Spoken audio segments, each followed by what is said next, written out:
Radhe Krishna dear all, कैसे हैं आप सब। आज हम करेंगे वोकेबलरी पार्ट 23। फर्स्ट सेंटेंस देखते हैं। मुझे यहाँ पर्दे लगाने की जरूरत है।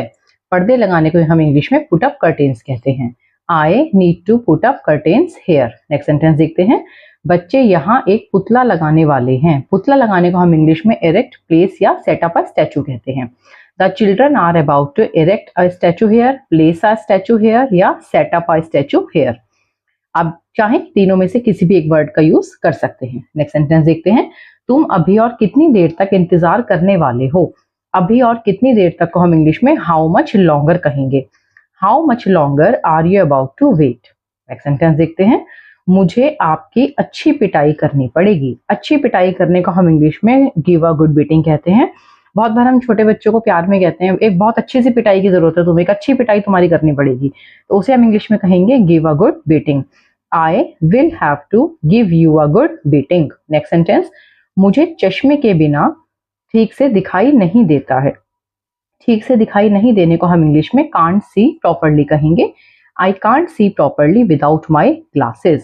Next sentence. मुझे अंधेरे की वजह से कुछ भी नहीं दिखाई दे रहा है। कुछ भी नहीं दिखाई देना can't see anything.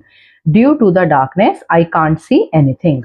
Next sentence. मुझे आपकी आवाज सुनाई नहीं दे रही है। जोर से बोलो, आवाज सुनाई नहीं देना can't hear voice. I can't hear your voice, speak louder. जोर से बोलना, स्पीक लाउडर। चलिए नेक्स्ट सेंटेंस देखते हैं। आपका काम प्रशंसनीय है। प्रशंसनीय है, तारीफ के काबिल है, तारीफ के काबिल है, बहुत अच्छा काम है, इसे हम इंग्लिश में कहेंगे प्रेज वर्दी। योर वर्क इज प्रेज वर्दी। नेक्स्ट सेंटेंस देखते हैं। मैं इस गांठ को नहीं खोल पा रही हूँ। गांठ नॉट, खोल पाना untie. I am not able to untie this knot. यह सही नहीं हो सकता है। सही correct, this can't be correct. मैं इसकी परवाह नहीं करती हूँ। It does not matter to me या I don't care about it. आप दोनों में से किसी भी एक सेंटेंस का यूज कर सकते हैं इस सेंटेंस की ट्रांसलेशन के लिए। Next sentence. वो मेरे कंधे तक भी नहीं आती है। आना, come up to. She does not even come up to my shoulder. She does not even come up to my shoulder. बहुत बार हम जैसे होता है किसी के साथ अपनी हाइट नापते हैं और सामने वाला पर्सन कहता है वो तो मेरे कंधे तक भी नहीं आती है, या वो तो मेरे कमर तक भी नहीं आती है, वो तो इतनी छोटी है। बहुत बार हम ऐसे मजाक में सेंटेंसेस का यूज करते हैं।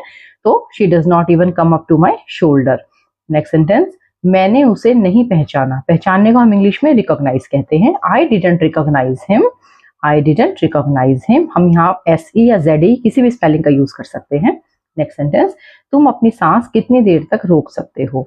सांस रोकना, hold breath. How long can you hold your breath.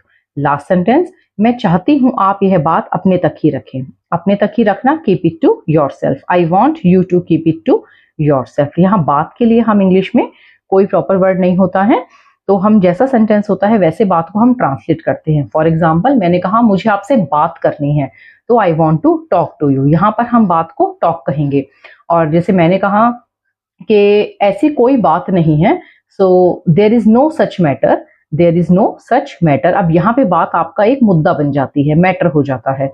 अब मैंने कहा जहां तक आपकी बात है तो मैं कहूंगी as far as you are concern. तो बात के लिए इंग्लिश में कोई प्रॉपर वर्ड नहीं है। जैसा सेंटेंस में उसका सेंस है वैसे हम उसको इंग्लिश में ट्रांसलेट कर देते हैं। आई होप सारे वर्ड्स आपको क्लियर हैं, लेकिन फिर भी कहीं कोई प्रॉब्लम आप फेस करते हैं तो प्लीज आप कमेंट कीजिएगा। मैं कोशिश करूंगी आपके कमेंट्स का जवाब देने की। Thank you so much.